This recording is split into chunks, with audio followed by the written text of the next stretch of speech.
Հաղորդման գլխավոր հովանավորն է United Orthopedic ապրանքանիշն իր էնդոպրոթեզների համաշխարհային բրենդով։ Բարև ձեզ, եթերում իմունիտետ հաղորդաշարն է եւ ես բժիշկ Գրիգոր Ավետյանն եմ։ Մեր գլխավոր նպատակն է տալ պրակտիկ խորհուրդներ, որոնք կօգնեն ձեզ ապրել առողջ, երջանիկ, առանց սահմանափակումների։ Իմունիտետ հաղորդաշարը ստեղծվել է ձեզ համար, այնպես որ հղեք ձեր հարցերը մեր սոցիալական կայքերի էջերին եւ մենք անպայման կդիտարկենք նրանք եւ կպատասխանենք։ Ամենակարճ տարբերակն է գրել իմ անձնական էջին, պրոֆեսիոնալ էջին, որը ավելի հեշտ կդարձնի մեր կապը։ Հիշեցնեմ, որ իմունիտետ հաղորդաշարի գլխավոր հովանավորն է United Orthopedic ապրանքանիշը իր եվրոպական բարձրորակ էնդոպրոթեզներով։ Այս էնդոպրոթեզները մեծ հռչակ են վայելում Ամերիկայում, Եվրոպայում եւ Ճապոնիայում։ United Orthopedic դուք արժանի եք լավագույնին։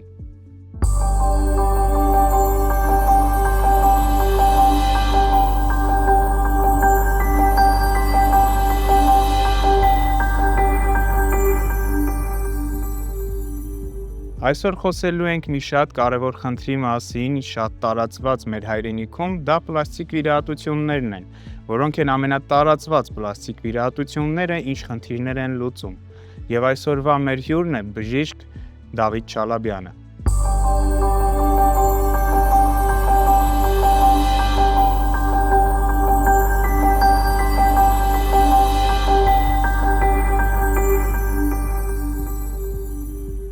Բարև ձեզ բժիշկ Չալաբյան, շնորհակալություն, որ ընդունել եք մեր հրավերը եւ սկսենք ամենակարևոր հարցերից եւ ամենահաճախ տրվող հարցերից, որոնք են Հայաստանի Հանրապետությունում ամենահաճախ կատարվող պլաստիկ եւ էսթետիկ վիրահատությունները, բնականաբար հաշվի առնելով մեր ազգային առանձնահատկությունները։ Բարև ձեզ, ոնց դուք ասեցիք, հաշվի առնելով մեր ազգային առանձնահատկությունները, բնականաբար Հայաստանում ամենահաճախ իրականացվող պլաստիկ վիրահատությունները դա քթի հետ կապված վիրահատություններն են, այսինքն ռինոպլաստիկա։ Քթի հետ կապված վիրահատությունները, ինչպես գիտեմ, արդեն տեխնիկան բավականին զարգացել է, բայց կան չէ տարբեր տեխնիկաներ։ Ամեն բժիշկ ունի իր մոտեցումները։ Ինչպիսին են տեխնիկաները, կան տարբերություններ։ Բնականաբար կան եւ տեխնիկաները բավականին բազմազան են եւ ամեն հաջորդ օր նոր ինչ-որ նորարարություն է լինում, բայց եթե ընդհանրացնենք տեխնիկաների հետ կապված, կարելի է տարանջատել բաց ռինոպլաստիկա եւ փակ ռինոպլաստիկա։ Եթե գլոբալ տարանջատում անենք, ապա բաց եւ փակ վիրահատություններ։ Որոնք են դրանց տարբերությունը։ Ընդհանուր առմամբ տարբերությունները սենց ասած, դիմացի, այսինքն կոլումելայի հատվածում սպի արկայության կամ բացակայության մասին է խոսքը, այսինքն մոտավորապես այս զոնայում ընդհանրապես տարբերությունը դա է, բայց այնտեղ տեխնիկապես, իրանք շատ են տարբերվում։ Ուղղակի փակ տեխնիկա ասվածը դա չի նշանակում բացարձակ առանց կտրվածքների։ Ուղղակի քթի շեմի շրջանում, այս 2-3 մմ սպին չի լինում։ Եթե խոսում ենք սրանց տարբերությունների մասին, բնականաբար յուրաքանչյուր բժիշկ ունի իր նախընտրությունները։ Որ տեխնիկային եք դուք տիրապետում եւ որ տեխնիկայով եք դուք հիմնականում վիրահատում ձեր բուժառուներին կամ որն եք նախընտրում։ Ճիշտն ասած երկու տեխնիկային էլ տիրապետում եմ, բայց ես նախընտրում եմ կատարել բաց ռինոպլաստիկա, որովհետեւ ուրեմն բացի բաց եւ փակ լինելուց նրանք տարանջատվում են կառուցվածքային, այսինքն ստրուկտուրալ եւ պահպանողական։ Փակ ռինոպլաստիկա հիմնականում կատարվում է պահպանողական տեխնիկայով, այսինքն քթի մեջքի շրջանում որևէ գործողություն չի կատարվում եւ քթի սապատը հարթեցվում է միջնապատը հատելու միջոցով։ Իսկ բաց ռինոպլաստիկայի պարագայում կատարվում է կառուցվածքային վիրահատություն, որի ընթացքում արդեն քթի մեջքի վրա բավականին մեծ փոփոխություններ կատարելով մենք հեռացնում ենք սապատը եւ ստանում ենք քթի նոր կառուցվածք։ Սապատի մասին բնականաբար մեր տարածաշրջանում դա շատ յուրօրինակ է, որովհետև շատ հայտնի է typical Armenian nose հասկացողությունը կամ տիպիկ հայկական քիթը, որը որ շատ տեղերում մեր այցեքարտն է։ Բնականաբար շատ ունենք այդ սապատի հատվածը, ինչպես է այդ հարցը լուծում։ Ժամանակին շատ ընդունված էր հաստատ համոզված եմ կհիշեք մեր ուսանողական ժամանակահատվածում, երբ որ մենք հենց ինքներս բժշկական համալսարանի բակում կանգնած կարող էինք մատնացույց անել շատ երիտասարդ աղջիկների, ովքեր տիկնիկային քթով էին։ Հա, մենք միանգամից հասկանում էինք, որ նրանք արդեն վիրահատված են, պլաստիկ վիրահատություն են տարել ու բոլորի մոտ այսպես հատուկ ստորակետի նման քիթիկներ էին։ Իսկ հիմա ո՞նց է։ Այդ սապատի լուծման հարցերը ո՞նց եք անում, ինչ մոտեցումներ եք ցուցաբերում, նույն ձևի տենդենց կա նմանատիպ քթերի, թե սապատի հատվածը ավելի մեղմ ու անատոմիական եք այդ հարցերը լուծում, ավելի դեմքին բնորոշ։ Հասկացա ես ձեր հարցը, ուրեմն տեսեք, ժամանակի ընթացքում ճիշտն ասած սկզբից մի պահ, հա, շատ սենց պոպուլյար էր, տենց կուկլնինոս հասկացողությունը, այսինքն տիկնիկային քթերը, որոնք որ բավականին մեծ հեռավորությունից եւ նույնիսկ ոչ մասնագետի համար տեսանելի էր լինում, որ տվյալ քիթը վիրահատված է։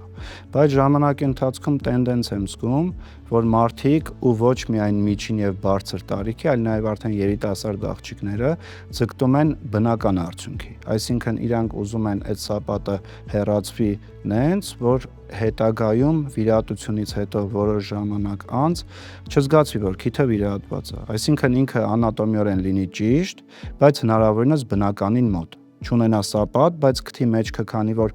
մենք հայերս չենք կարա լինենք տիկնիկային քիթ ունեցող, հա, տղա թե աղջիկ,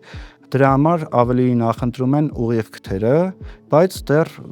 պահանջարկ կա, երբեմն լինում են դեպքեր, երբ տենց տիկնիկային քթեր իրանք ունենում են այդպիսի պահանջարկ եւ բնականաբար, եթե տարիքային ու դիմագծային բոլոր տենց նորմատիվներին համապատասխանում է, ապա ստանում ենք նաև տիկնիկային քթեր։ Այստեղ իմ համար շատ կարևոր է հասկանալ, ինչպես եք որոշում,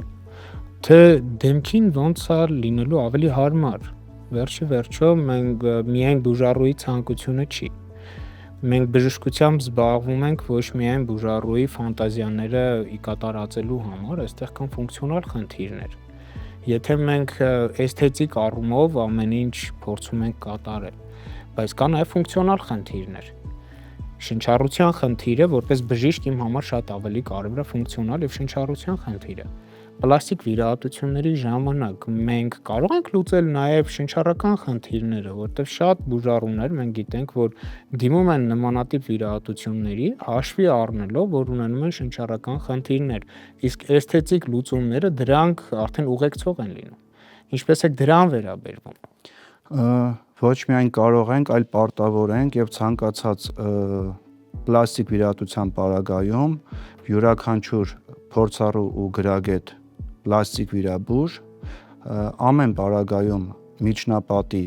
աճառային եւ ոսկրային հատվածի ռևիզիա կատարում է ոչ միայն շտկելու համար, այլ նաև միջնապատի աճառային հատվածից, հա, աճառ ստանալու համար, որպեսզի քթի համար ավելի ամուր հենք ստեղծվի, որովհետև շատ կարևոր է ամուր հենք ստեղծել քթի նոր ֆորմայի, նոր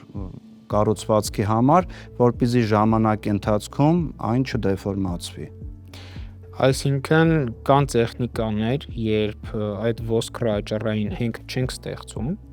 եւ կան տեխնիկաներ, որի ժամանակ պարտադիր աճառային հենք ենք ստեղծում։ Չէ, ճիշտն ասած, տենց չի, այսինքն ամեն դեպքում այդ աճառային հենք ստեղծելը պարտադիր է, բայց ցավոք սրտի կան բժիշկներ, որ այդ աճառային հենքին շատ ուշադրություն չեն դարձնում եւ այտուցները նստելուն զուգահեռ ունենում ենք քթի ծայրի կախվածություն, քթի մեջքի անհարթություններ եւ նմանատիպ խնդիրներ։ Ցավոք սրտի մեր օրերում դա բավականին ակտուալ խնդիր է, որովհետև երբ որ նոր գիպսը հեռացնում ես քթի վրայից, հա, ինքը այտուցների տակ դու չես կարող հասկանալ, թե իրականում ինչ պատկեր է։ Միայն գրագետ վիրահատություն անելու պարագայում է, որ 6 ամիս եւ ավել ժամկետներում քիթը ունենում է իրոք էսթետիկ տեսք։ Էսթետիկ տեսք, նաև ֆունկցիոնալ խնդիրները ֆունկցիոնալությունը ես ինչի համար ամեն անգամ չեմ շեշտում ֆունկցիոնալությունը, որովհետև իմ համար առաջնայինը քթի ֆունկցիոնալությունն է։ Քիթը առաջնահերթ շնչառական օրգան է։ Այսինքն այն բոլոր մանիպուլյացիաները, որոնք որ պետքա խանգարեն շնչառությանը, հա, բնականաբար դա արդարացված ու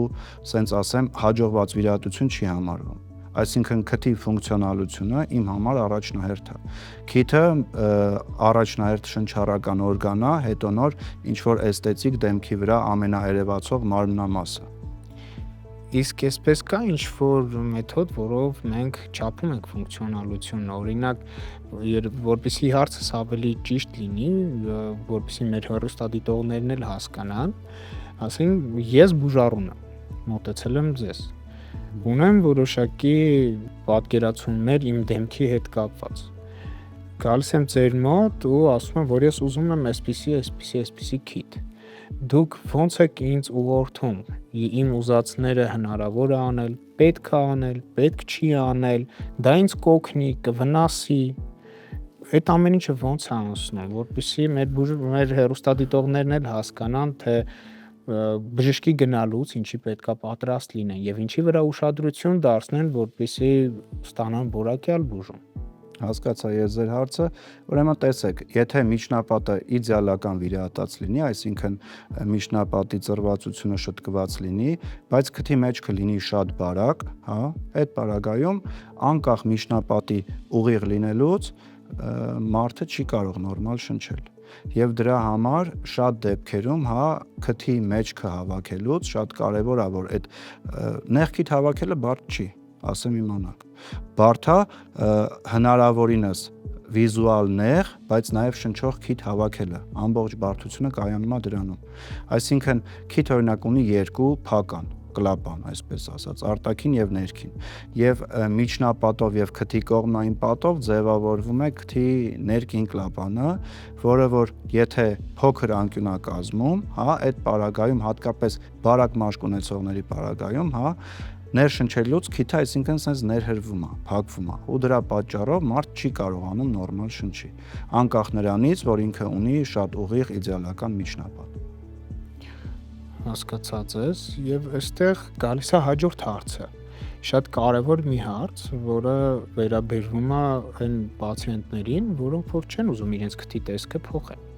բայց ունեն ֆունկցիոնալ խնդիրներ։ Լավ, վերցնենք հենց ինձ, լինելով մարդը, որ երկար տարիներ զբաղվել է սպորտով, բռնցքամարտով, լավ կարատեով, ունեմ քթի կոտրված, ունեցել եմ վիրահատություն, դրանից հետո էլի քիթս վնասել եմ, կոտրել եմ եւ ունեմ շնչառական խնդիրներ։ Հիմա չեմ ուզում ընդհանրապես քթիս տեսքը փոխել, ինձ բավարարում ամեն ինչ։ Բայց շնչառական խնդիրներ ունեմ եւ այդ խնդիրները ինչպես պետքա լուծեմ։ Կամ մարդ, որ վիրահատություն չի տարել, բայց ունի շնչառական խնդիրներ։ Մենք կարող ենք առանց քթի արտաքին տեսքին կտնելու լուծել նմանատիպ խնդիրները եւ ինչ փուլեր է այդ անցնում, ավելի հեշտ է, ավելի բարդ է, ո՞նց է դա։ Բնականաբար ի տարբերություն պլաստիկայի, որի պարագայում, որ մենք միանշանակ միջնապատի զոնա մտնում ենք, այսինքն չենք անում զուտ պլաստիկա, անում ենք նաև միջնապատի վիրահատություն զուգահեռ, այս պարագայում հակառակն է լինում։ Այսինքն հնարավոր է առանձին, հա, միջնապատի վիրահատություն իրականացնել առանց արտաքին տեսքի փոփոխությունների եւ ասեմ ավելին, ինքը տեխնիկապես անհամեմատ ավելի հեշտ վիրահատություն է, ավելի կարճատև վիրահատություն է եւ հետվիրահատական շրջանը շատ ավելի թեթև է անցնում։ Իսկ ես գիտեմ, որ մեր հեռուստադիտողներին հաստատ կհետաքրքրի այդ դեպքում վիրահատության ընթացքում մոտավորապես ինչքան ժամանակատևում, որովհետև հաստատ համոզված եմ ձեզ շատ են հարցնում, թե բժիշկ ջան, իսկ ինչքան կտևի վիրահատությունը։ Միջնապատի վիրահատությունը ես ճիշտն ասած շատ մանրակրկիտ եմ աշխատում ու չնայած իմ մանրամասն մանրակրկիտ աշխատելուն ես չեմ հիշում դեպք, որ միջնապատի վիրահատությունը տևած լինի 40 րոպեից ավելի երկար։ Ավելին ասեմ, այդ վիրահատությունը 40 րոպե, որ ասում եմ, ներառում է նաև խեցիների վիրահատությունը, այսինքն ստորին քթային խեցիների հիպերտրոֆիա, այսինքն գերաճման պարագայում խեցիների վիրահատություն է իրականացվում եւ նաև զուգահեռ միջնապատի վիրահատություն, որ կոմբինացված երկուսը միասին 40 րոպեն դեռ չի գերազանցել։ Միանգամից անցանք խեցիներին։ Խեցիները ժամանակին կրճատում էին, հեռացնում էին։ Իսկ հիմա ինչ են անում եւ խեցիները առհասարակ ինչ դեր ունեն մեր կյանքում։ Ուրեմն ասեմ ձեզ ճիշտ եք, եղել են դեպքեր, որ ես էլ եմ հանդիպել, որ խեցիները հեռացված է եղել եւ ամենայն հարգանքով իմ բոլոր գոլեգաների նկատմամբ ասեմ, որ դա բժշկական անգրագիտություն է, այսինքն խեցիները հեռացնելը, հա, դա ուղղակի անգրագիտություն է։ Խեցիների գերաճած լինելը տարբեր մակարդակի է լինում։ Լինում են դեպքեր, երբ որ հնարավոր չի լինում զուտ լազերային կոագուլյացիայի միջոցով բերել իրան նորմալ ճիշտ չափսի, այդ պարագայում կատարվում է մասնահատում։ Զուգահեռ մասնահատում, այսինքն ամբողջ երկայնքով, հա, մասնահատում ենք եւ այդ մասնահատված հատված, այսինքն այդ վերքային մակերեսը նորից կոագուլյացիայի ենք ենթարկում եւ խեցին որոշ ժամանակ անց, հա, կեղևի տակ լավանալուց հետո ինքը նորից գործում է։ Այսինքն իրան երբեք ոչ մի պարագայում ես չեմ հեռացրել ու չեմ հեռացնի, որովհետեւ խեցին հեռացնելու պարագայում առաջանում է ասենց ռուսերեն այդ խոսքը, բայց հայերեն էլ կասեմ, հա, դատարկ քթի համախտանիշ սինդրոմ Պուստովանոսը, որը որ մարդ կարելի ասել ամբողջ կյանքի համար դառնալու է կոպիտ ասած հաշմանդա, որովհետև տեսեք երկու բառով մեխանիզմը բացատրեմ ինչա լինում դրանից հետո, հա, ուրեմն երբ որ շնչուղին շատ լայն է լինում, անընդհատ քթի խոռոչը չորոնում է եւ ուղեղ ազդակներ են գնում, որ քթի խոռոչում օդի հոսքը բավականին շատ է, ազդակներ են գալիս, որ պետքա խեցին մեծանա, իսկ խեցին չկա։ Այդ պարագայում խեցի հիմքից լորձ է արտադրվում, որը որ հիմնականում կամ լցվում է դեպի կոկորդ կամ հայմորյան խոռոչ եւ մարդիկ քրոնիկ հայմորիտի կրողներ են դառնում։ Եվ ցավոք սրտի մեր օրերում դեռ, հա, հեռացված խեցիների լուծման որևէ մեթոդ դեռ բժշկությանը հայտնի չի։ Իրականում իմ համար շատ ինֆորմատիվ եւ շատ կարեւոր նյութից էինք խոսում, քանի որ ասացի ես ինքս այդ ամենի մեջով անցել եմ եւ հուսով եմ մնացած ամեն ինչի մասին եւս կխոսենք, շատ կարեւոր նյութեր ունենք։ Իսկ հիմա հիշեցնեմ, որ մեր գլխավոր հովանավորն է United Orthopedic ապրանքանիշը իր եվրոպական արտադրության էնդոպրոթեզներով։ Այս էնդոպրոթեզները մեծ հռչակ են վայելում Ամերիկայում, Եվրոպայում եւ Ճապոնիայում։ Որպես գործող օրթոպեդ ես կատարել եմ հարյուրավոր վիրահատություններ օգտագործելով այս ապրանքանիշի էնդոպրոթեզները եւ անձամբ անձնական փորձով կարող եմ երաշխավորել այս էնդոպրոթեզների բարձր որակը։ Ընտրեք United Orthopedic-ը եւ բարելավեք ձեր կյանքի որակը։ Դուք արժանի եք լավագույնին։ Հաղորդման գլխավոր հովանավորն է United Orthopedic ապրանքանիշն իր էնդոպրոթեզների համաշխարհային բրենդով։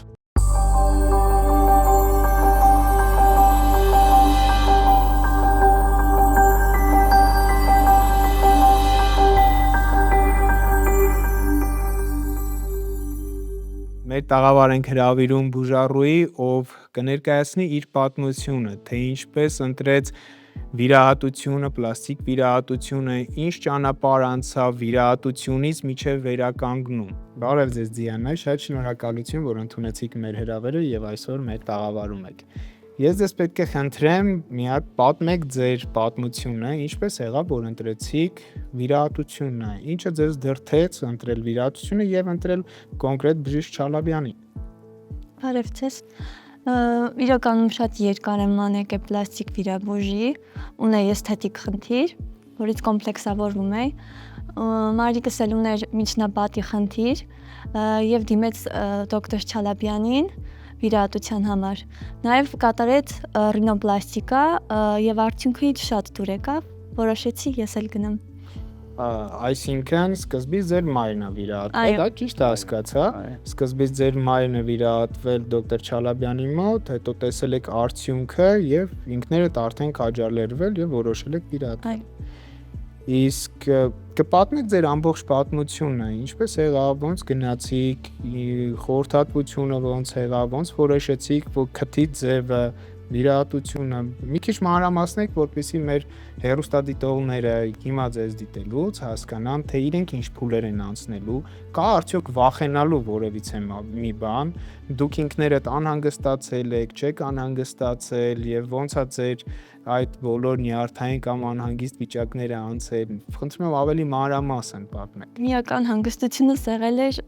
թե ինչպես կլինի քիթը սկսազի դեմքիս հետ, թե ոչ, բայց խորհրդատվությունից հետո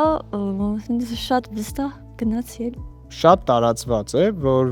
շատերն են ասում, որ զգացել են ներվիրահատական ցավեր, եղել է սարսափելի, ինչ որ զգացել են process-ը վիրահատական։ Եղել է նման դեպք ձեր հետ։ Ինչ որ բան զգացել եք վիրահատության ընթացքում։ Բացարձակ ես ոչ մի ցավ, ոչ մի բան չեմ զգացել։ Ոչ Ոչ մի բան չեք վիրահատական, ոչ էլ հետ վիրահատական շրջանում։ հետ վիրահատական շրջանում էլ ցավեր չեք զգացել։ Ոչ։ Դա հրաշալի է, որովհետև անձամբ ես տառապել եմ հետ վիրահատական շրջանում, մանավանդ տամպոնները հանելու ժամանակ, իսկ ինչպես է եղել տամպոնների շրջանը, էլի տենց երկար միջև ուղեղը գնացող թանզիֆե տամպոններ են, թե ինչ եմ, հիմա ոնց է կիրառվում։ Այդ հարցին Այդ հարցին երևի ճիշտ կլինի ես պատասխանեմ, արդեն բավականին երկար տարիներ է, որ այդ թանզիֆե տամպոնները չի օգտագործվում, կան սիլիկոնե տամպոններ, հա, որոնց վրա կա փոքր տենց սնամեջ խողովակ, որի միջոցով նույնիսկ այսինքն այդ տամպոնները դրած պարագայում, հա, բուժառուն ճիշտ է ոչ լիարժեք, բայց կարողանում է կթով շնչել, անմիջապես վիրահատությունից հետո նույնիսկ։ Այդ տամպոնները մնում են քթի խոռոչում մոտավորապես մինչև 7 օր եւ հեռացվում են շատ հեշտ, իրանք քանի որ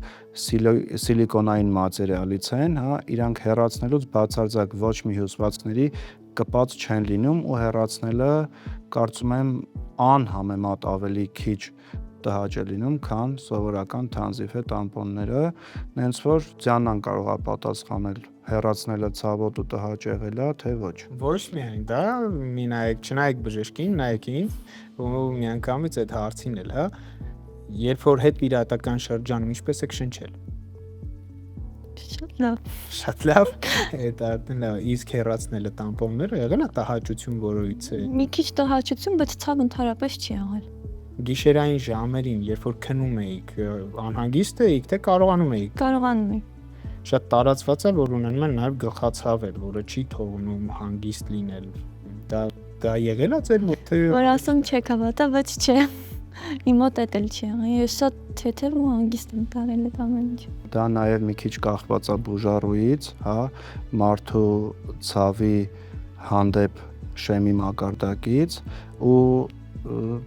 սուտ կլինի, որ ասեմ մենք չենք ունենում բուժառուներ, ովքեր որ ասենք օրինակ հետ վիրահատա, այսինքն sense թեթև են տանում, ոնց որ օրինակ մեր Ձյաննան։ Լինում է դեպքեր, որ մարդիկ ինչ որ ասենք կարող է վիրահատության օրը ու հաջորդ օրը ինչ որ կարիք է լինում, թեթև ցավազրկող խմելով, հա, իրանց ցավերը թողնում է, այսինքն թեթև ցավեր կարող են լինել։ Դա ինչի համար եմ ասում, որ դա ինդիվիդուալ է ու կախված է նաև օրգանիզմից։ Ցանկացած վիրահատություն իրականացվում է բավականին մոտ հյուսվածքների հետ կոպտության կամ նրբության մակարդակով, բայց ինչ որ մեկի մոտ այդ վիրահատությունից հետո ցավերը մի քիչ ավելի շատ են լինում, մյուսի մոտ մի քիչ ավելի քիչ, եւ նույնը վերաբերվում է այտուցներին, օրինակ, հա, վիրահատությունից հետո լինում են բուժառուներ, որ կարելի է ասել գրեթե չեն այտուցվում, իսկ ունենում ենք բուժառուներ, ովքեր որ ունենում են բավականին արտահայտված այտուցներ, որը որ վերջնական արդյունքի վրա բացարձակ ազդեցություն չի ունենում, այսինքն մարդ կունենա այտուցներ կամ չի ունենա, կունենա ցավեր, թե չի ունենա, դա վերջնական արդյունքի վրա որևէ ազդեցություն չի թողնում։ Բժիշկ Չալաբյան, այս ամեն ինչից ելնելով իմ մոտ հարցեր է առաջանում, որը էլի ուզում եմ անցում կատարենք մեր գեղեցիկ բուժառուին իր հետաքրքիր պրոպորցիաներով, ինչպես եք որոշում, ոնց եք ստեղծելու այդ հետաքրքիր համադրությունը, ոնց եք ստանալու, որպեսզի դեմքը, քիթը եւ ամբողջ մեր անատոմիան լինի սիմետրիկ, չլինի առանձնահատուկ, ցայտուն ինչ-որ կոպիտ բաներ, որ կողքից ոչ մասնագիտական աչքը տեսնի, որ սա վիրահատված է։ Ինչպես եք դա ընտրում, կա ինչ-որ հատուկ մեթոդ, թե ուղղակի առաջնորդվում եք բուժառուի ցանկություններով, բնավորությամբ, խառնվածքով, պահանջներով, ոնց եք դա անում։ Դե բնականաբար առաջնահերթ մենք միշտ լսում ենք բուժառուներին եւ եթե իրանց պահանջները ու սպասելիքները մեր հետ համընկնում են, հա, մենք միանշանակ շատ արագ որոշում ենք ինչ-որ քթի ձև ու գնում ենք այդ ուղղությամբ։ Բայց եթե բուժառուի պահանջները որոշակի հակասում է իր արտաքին տեսքի, իր դեմքի տվյալներին, մենք բացատրում ենք ինչի համար չենք կարող անել չենք կարող ստանալ կամ ցանկալի չի ստանալ տվյալ քթի ձևը եւ դրանից հետո նոր վերջնական եզրահանգման գալուց որոշում ենք կատարել վիրահատություն կամ նույնիսկ չկատարել։ Լինում են դեպքեր, որ օրինակ ես մերժում եմ բուժառուներին, երբ որ իրանց սպասելիքները ու իմ պատկերացումը, թե որն է ճիշտ իր ապարագայում չի համընկնում, ես ուղղակի բուժառուին խորհուրդ եմ տալիս գտնել մասնագետ, ով որ սենց ասեմ, կտրվի զուտ իր հմահաճույքներին, ինչքան էլ բուժառու է, ինչքան էլ իրանք դիմել են, որ ստանան այն ինչ ուզում են, բայց կա որոշակի նրբություններ, որ դա պետք է հաշվի առնել։ Եվ նրբություններից մեկը, օրինակ, քիչ շրթունքային անկյունն է, հա, որը որ պետքա 90-95 աստիճանից շատ ավելի մեծ անկյուն չլինի։ Այդ պարագայում արդեն դիմացից նայելուց քթանցները շատ տհաճ երևում են եւ դա էսթետիկ չէ։ Եվ բացի դրանից քթի երկարությունը կան որոշակի բնականաբար կրիտերիաներ։ Քթի երկարությունը աչքի միջային անկյունից մինչև քթի ծայր եւ քիչ շրթունքային անկյունից մինչև ծնոտ մոտավորապես պետքա հավասար լինեն։ Եվ բացի դրանից նաև պետքա քթի երկարությունը, հա, ու քթի բարձրությունը պետքա քթի երկարության 2/3-ից ավել չլինի։ Բժիշկ Չալաբյան, մենք հասանք մի հատ տեղ, որտեղ ճիշտ է միգուցե եթերային չի, բայց ես պարտադիր պետք է նշեմ։ Ես ուզում եմ, որ մեր հեռուստադիտողները պարտադիր իմանան դա։ Այս տաղավարում միայն ու միայն լինում են եւ կլինեն այն բժիշկները, հրավիրված կլինեն այն բժիշկները, որոնք պարտադիր պահպանում են ոսկե կանոնը։ Առաջին հերթին դա մի վնասիրն է։ Այսինքն մենք այս տաղավարում չենք տեսնի բժիշկների, ովքեր ուղղակի տրվում են ինչ-որ ժամանակակից մոտեցումների, տրվում են բուժառուների տոտալ ցանկություններին, չեմ ուզում կոպիտ բաների մասին խոսել, այլ մարդիկ են, ովքեր առաջին հերթին կատարում են իրենց բժշկական առաքելությունը, այն ինչի համար իրենք կոչված են։ Եվ հետո նոր անցնում ենք արդեն էսթետիկ պահանջների կամ անցնում ենք այն ամենին, ինչ որ այսօրվա կյանքում ընդունված է շատ դեպքերում, բայց մեր տաղավարում միայն ու միայն կարող են լինել բժիշկներ, ովքեր կրում են բժշկության գաղափարը առաջին հերթին, այս առաքելությունը, եւ շնորհակալ եմ, որ դուք պահպանում եք այդ գաղափարները։ Ավելի լավ է չվիրահատել, ավելի լավ է չանել այն, ինչ որ հետագայում պետք է մեր խղճի եւ հավատամքի վրա հետք թողնի։ Շնորհակալ եմ այդ մոտեցման համար։ Եվ քանի որ խոսեցինք այս մասին, հիմա խոսեմ նաև երկրորդային վիրահատությունների մասին, ռևիզիաների մասին, այսինքն երբ բուժառուն մեկ անգամ վիրահատվում է, անհաջող պատմություն ունի կամ ունի որոշակի բարդություններ կամ շատ հաջող վիրահատություն, սակայն որոշակի տրավմաներից հետո է խնդիր առաջանում երկրորդային վիրահատության գնալ։ Նաև խոսեցիք նրա մասին, երբ որ ասում եք աճառային հենքի մասին։ Դա կամ չի կատարվել աճառային հենքով պլաստիկա, այդ ամրապնդումները չի կատարվել եւ խնդիր է առաջացել երկրորդ անգամ վիրահատելու։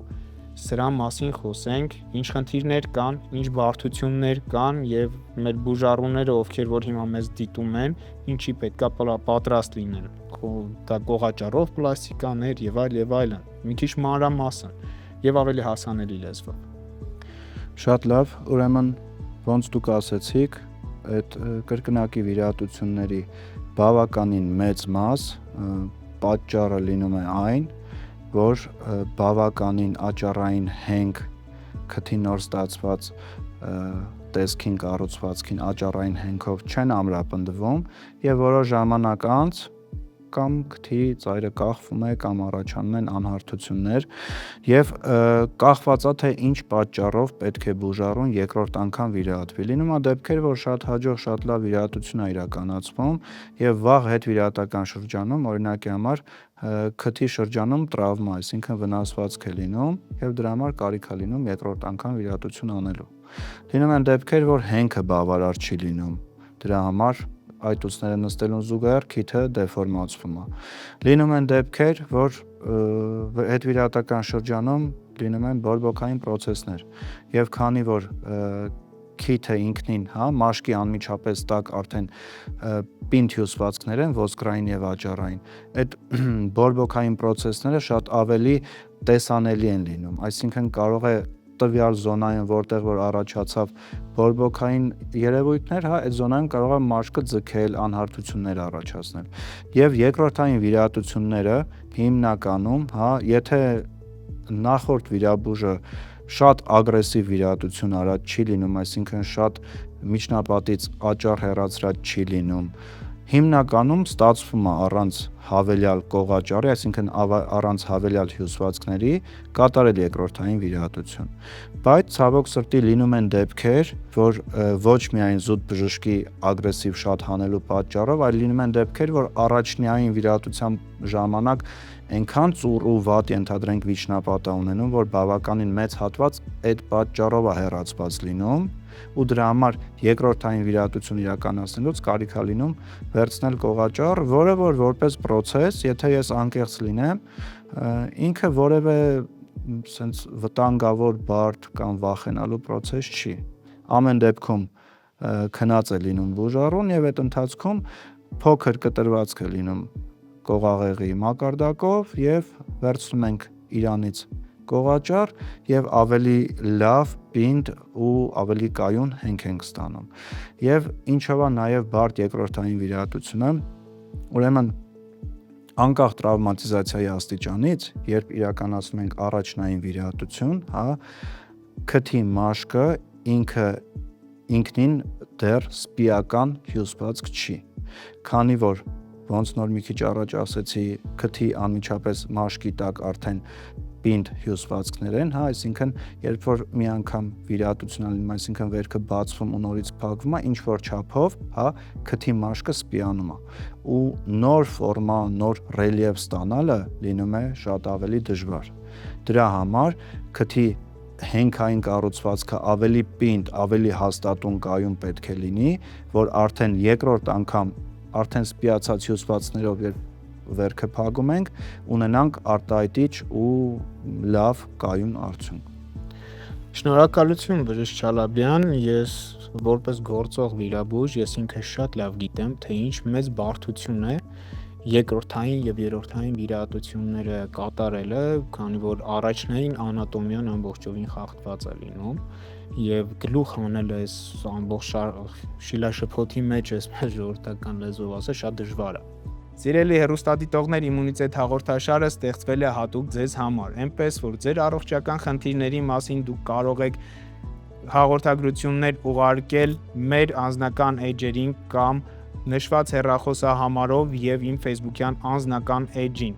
եւ ես բոլոր հաղորդագրություններին կհետևեմ եւ կպատասխանեմ անձամբ։ Իսկ հիմա անցնենք հեռուստադիտողների կողմից ամենահաճախ տրվող հարցերին։ Հաղորդման գլխավոր հովանավորն է United Orthopedic ապրանքանիշն իր էնդոպրոթեզների համաշխարհային բրենդով։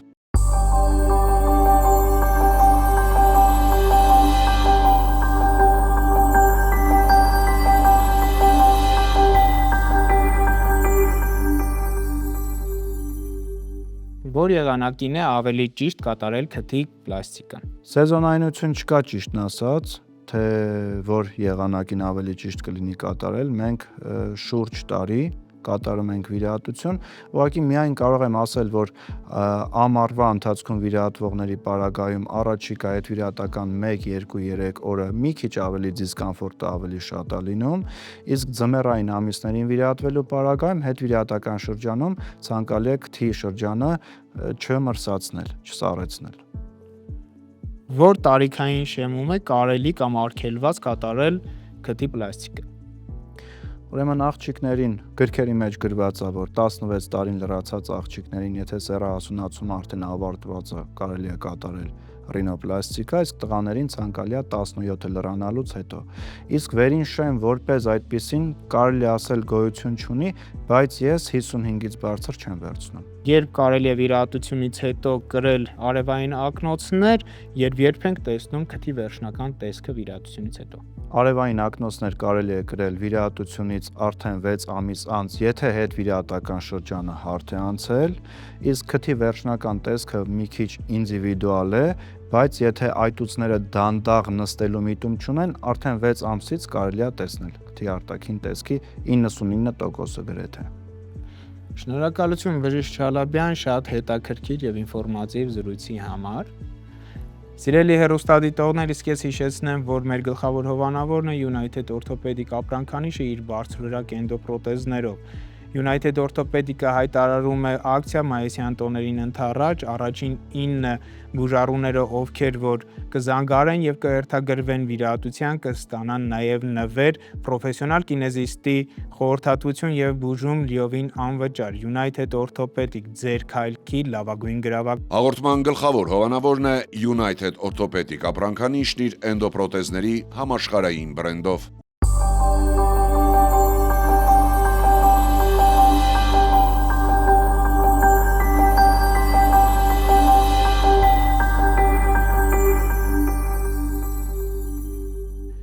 Սիրելի հեռուստադիտողներ, մենք խոսեցինք ամենահաճախ կատարվող պլաստիկ վիրահատությունների մասին, ռինոպլաստիկայի մասին, այսինքն քթի պլաստիկ վիրահատությունների մասին։ Պետք չէ այս ամենի մասին մտածել որպես պանացեա, լիարժեք լուծում, քանի որ ոչ միշտ է պետք գնալ վիրահատությունների, իսկ վիրահատությունների գնալուց պետք է հաշվի առնել մի շարք գործոններ։